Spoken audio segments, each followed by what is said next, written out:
Yes. Yeah, they for pass away.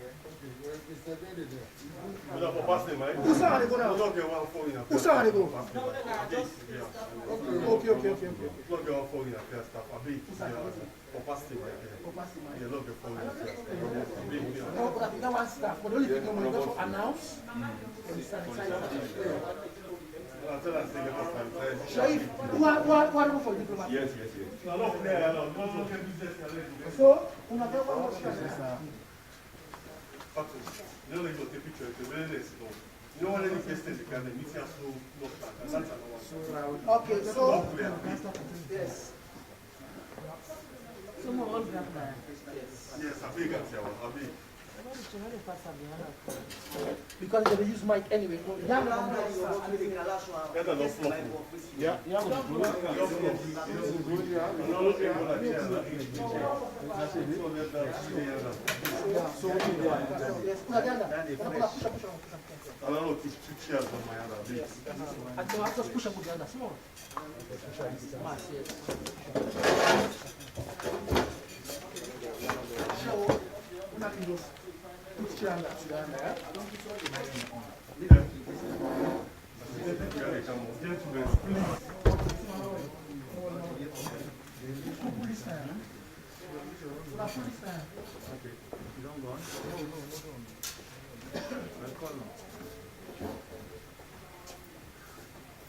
So until they come by incident. Now because you know go find make this 80 before you can block the one.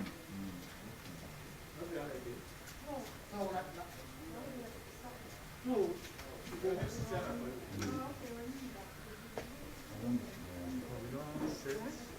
Why is in the council? You don't come and see somebody who is going on this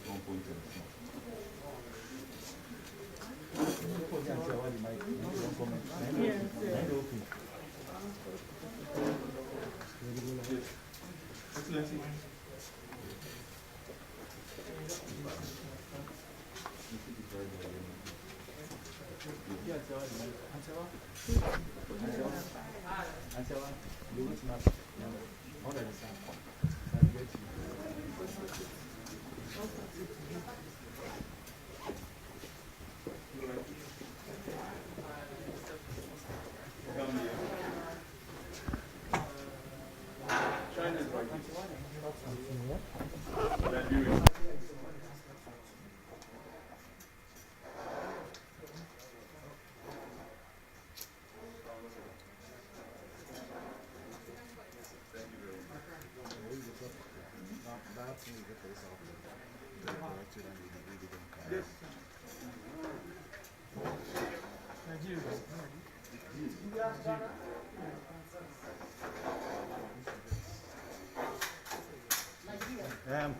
Yes, sir. But keep small there.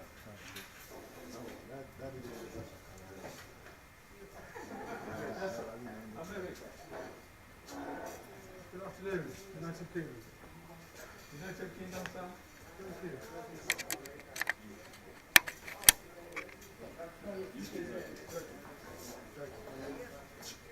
Something here, sir. I also want to do take a council from Yes, exactly. Take the council from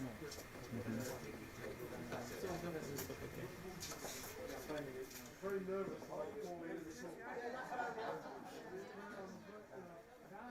love to have a swim, but That will take me at 4 now. Yeah, all this stuff.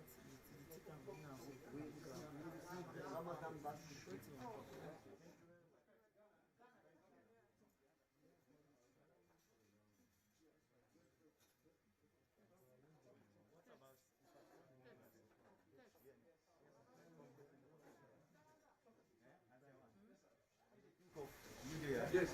If you get so now against the sun, Okay. you understand, eh? Yeah. If you just so you don't find for me. No, also after blind speech. So after president's speech, the media is leaving us. Okay.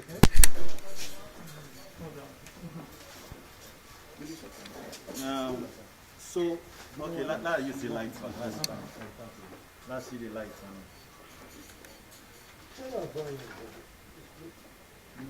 Okay. I think with the lights, okay.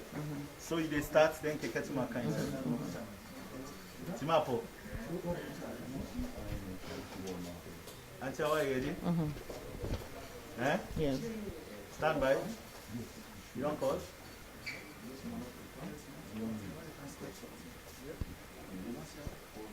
Stand by.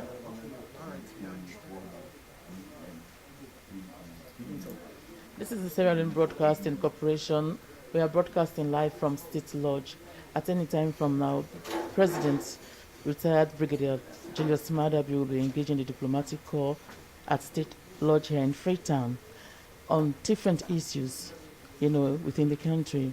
But to tell you more or to let us know more about the issues that the President will be briefing the diplomatic corps on, the press secretary is here, Keketuma Sunday. He will tell us more about different issues that the President will be briefing the diplomatic corps about. Yes, Keketuma, can you highlight some of the issues here?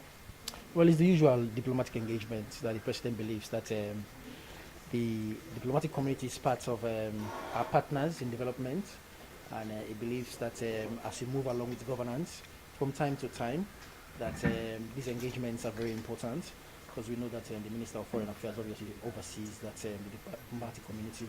But the President also believes that from time to time that he calls them to meeting, hosts them, and then they have a conversation about how governance is going and what government is doing in terms of COVID and in terms of law and order and a few other things in the country. So it's going to be a very interactive meeting where they will discuss loads of things in terms of how do they continue with the partnership going forward, because diplomatic community, they play a very important role in our country as well. Yesterday was civil society. How was it like? How did the civil society group actually describe such a meeting with the President yesterday? Well, they were very excited. They said it was something they always looked forward to. But you also have a president who believes that the CSOs play a critical role in terms of how do we build partnerships, because the CSOs, they represent the voices of ordinary people across the country, and therefore having that partnership is very important. So yesterday was just a continuation of the partnership building, and today we have the diplomatic community where the President is going to engage them on various issues in terms of governance and how to strengthen our democracy, and also to see how together we can build partnership to beat Corona, and also how we can strengthen our democracy. So what will we be expecting at the end of the day, with the diplomats after the meeting? What will be our expectation? Well, like I said, it's about strengthening the relationship between government and diplomatic community. And it's not only going to start now, it has started, before now. It's a continuation of a process. And we think that this will provide another platform for the diplomats, for them to also see how we can engage on critical issues. There are a lot of challenges that we face as a country, and the diplomatic community plays a very important role in terms of addressing those challenges. And as a government, we are committed to making sure that they become a solid partner in terms of how do we strengthen our democracy, and how do we talk about development going forward, how do we beat Corona, which I think is everyone's mind, and how do we make sure that beyond Corona, how do we continue our economic development, and also how do we continue to strengthen our democracy.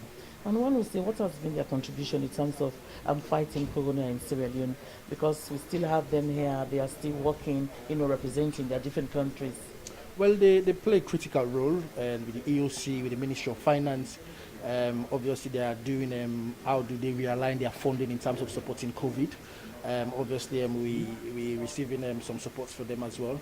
But the important thing is this, that they have been here. They understand, what the government is doing in terms of economic development. They also understand that we have challenges in our health sector, and they also understand that government has done extremely well in terms of putting together resources and also having the structure to beat Corona. So this conversation is part of ongoing conversation that we'll be having to see how we can have a conversation around how do we strengthen that relationship to defeat Corona, to also see beyond Corona what happens next. How do we make sure that we get back What about to ongoing development programs in the country? Exactly. So, like for instance, the EU, they are doing extremely well in terms of supporting programs across the country. So we want to see how we can have a conversation to defeat Corona, but also after Corona, what happens next? How do we realign ourselves back, come back to development focus in terms of moving the country forward? After the diplomatic call, are we expecting the president to meet with another set of people across the country? Well, the president will be having a series of meetings. Like I said to you, we're having them in batches and groups. Yesterday was CSO, and obviously today's diplomatic community. And we'll be having further meetings with other groups of people who play a critical role in terms of our development and strengthening our democracy. So how can we actually describe our development at this point in time when we are battling with coronavirus in Sierra Leone? How is it like? Well, remember that we took up and we had challenges in terms of what we inherited with the economy. But since we took over, President has done extremely well in terms of providing leadership on economic management and pushing forward the quality education program and also strengthening our democracy. But when the corona obviously came in, those programs are facing challenges. But the president is resolute to make sure that we defeat corona in the first place, which I think is the primary focus now. But also at the same time, we don't forget that we have to maintain law and order. We also have to strengthen our democracy, So these are things all which obviously from time to time you have conversation with the diplomatic community to see what government is doing, to see obviously how they can obviously support government and how we can build that relationship. Thank you very much, Dr. Thomas. You're welcome. He is the press secretary of Office of the President and he is the presidential spokesperson.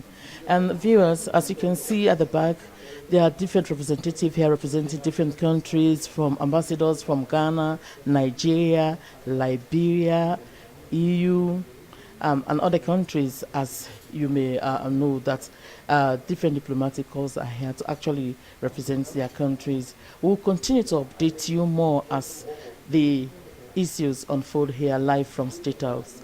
Hawa Mosiri.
Just report, continue.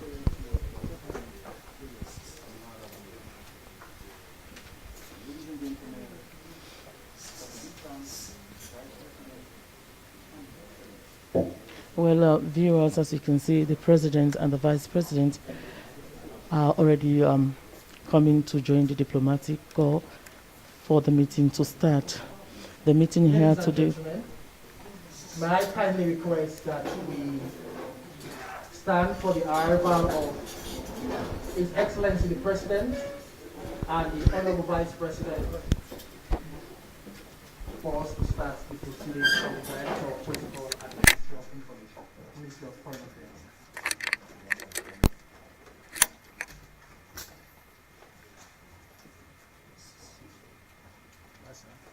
ministers, diplomats, once again, His Excellency the President, Dr. Julius Maada Bio, and the Honorable Vice President, Dr. Mohamed Junda Jallow.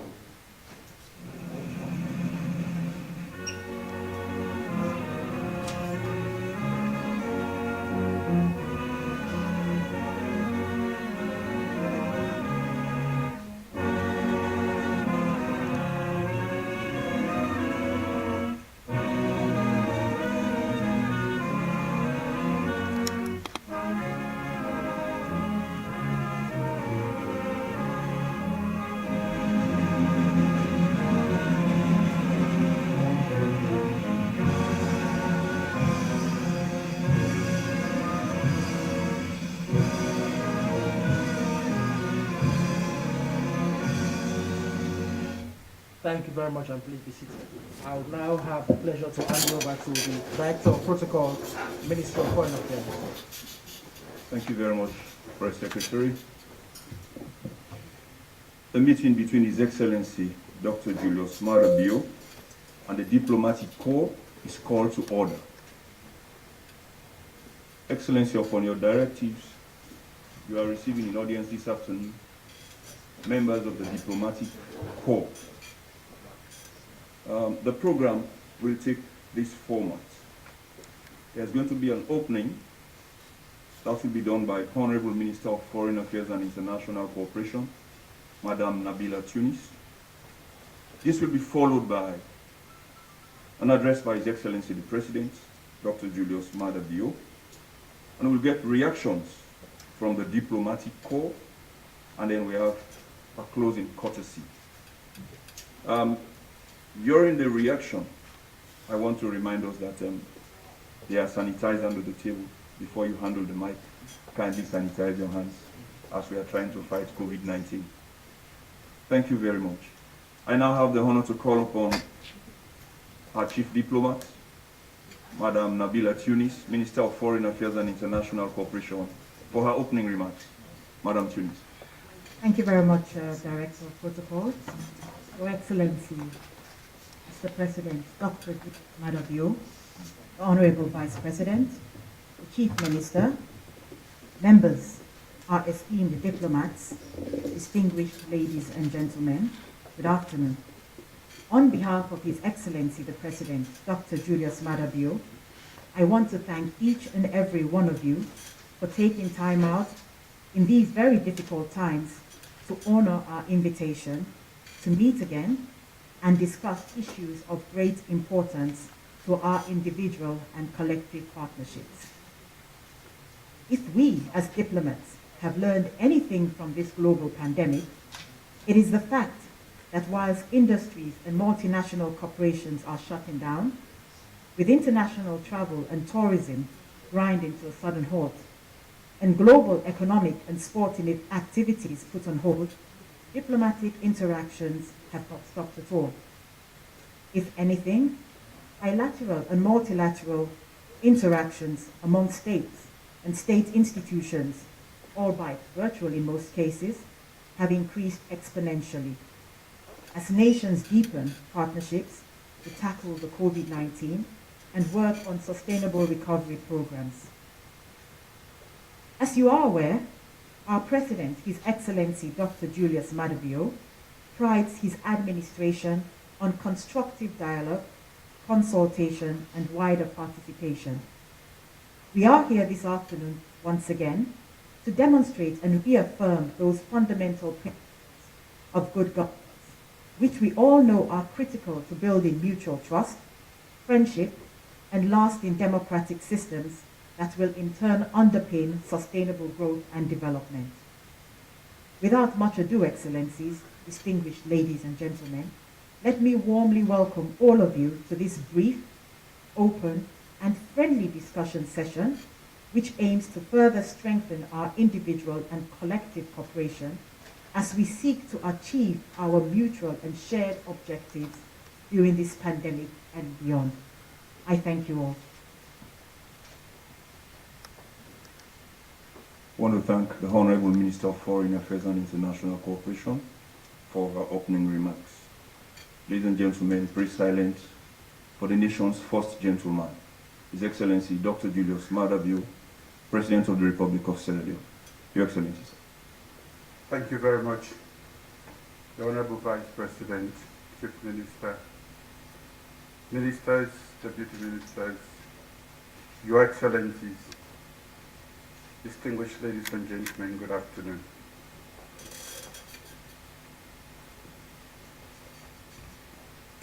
The world has gone virtual in most meetings, but it's been a while since I saw most of you, and I decided that within the context of COVID, we should be able to meet. Because when we talk, 50% of what we say and don't say is actually expressed in the face. So I decided today that we are not going to be invisible partners. We should see so that we can brief you about what has happened, what is happening, and what we need to do going forward. COVID is introducing new norms, but at the same time, we want to make sure that we engage our partners going forward, and that is why I called this meeting. So I want to start by sharing with you the Ramadan greetings and pray that the fullness of the blessings of this particular month be shared amongst us all. This definitely is a very difficult moment in the history of the world, and I thank you all to be present, that you are present here and doing so promptly. I salute and associate strongly with focused and intensive multilateral engagement and efforts by countries and international organizations, including the United Nations, WHO, the African Union, the Organization of Islamic Cooperation, ECOWAS, among others, in battling this very highly infectious and deadly pandemic. On behalf of the government and people of Sierra Leone, I wish to express my sincere condolences to all around the world that have lost citizens and loved ones to this deadly pandemic. I want to assure you that Sierra Leone is fully committed to all global efforts to preventing, protecting against, and curtailing COVID-19. By its very nature, we must come together to fight it. The success of one country without the success of others cannot get rid of COVID. Sierra Leone is fully supportive of global initiatives to enhance health security and build capacities for responding to health emergencies, especially disease outbreaks that threaten global development like COVID. With our limited resources, Sierra Leone's response to COVID-19 was early and well considered. Even before our index case, government and partners had triggered off healthcare protocols, reactivated all EOC pillars, and set up structures for quarantine, testing, disease surveillance, contact tracing, and isolation and treatment centers. Our technical and resource capacities have been further bolstered with generous support from our friends and diplomatic partners. For that, we are most grateful. Inasmuch as COVID is here, I may wish to remind partners that our healthcare facilities are in great need of necessary medical supplies, equipment, and infrastructure as we continue to deal with maternal and child health, malaria, HIV/AIDS, tuberculosis, and other disease conditions. With regard to COVID-19, we have garnered and used all local resources to support the different pillars that we have created in our fight. Our medical personnel have recorded impressive successes. We have also used innovative technology solutions and other strategies. we are appealing for support in specific areas. Co-leadership of driving coordination among various pillars and support to strengthen specific pillars within the EOC: testing, logistics, quarantine, administration, risk communication and social mobilization, and contact tracing. Support for local research and development, especially with local partners like GSTI. Support for surveillance and contact tracing, so that our fight is informed by consistent and real-time data. To complement local technology solutions and personnel capacity, we'd like to equip our workers with devices such as tablets and phones. With respect to the economy, we have launched a quick action economic recovery plan, details of which we shared with the community.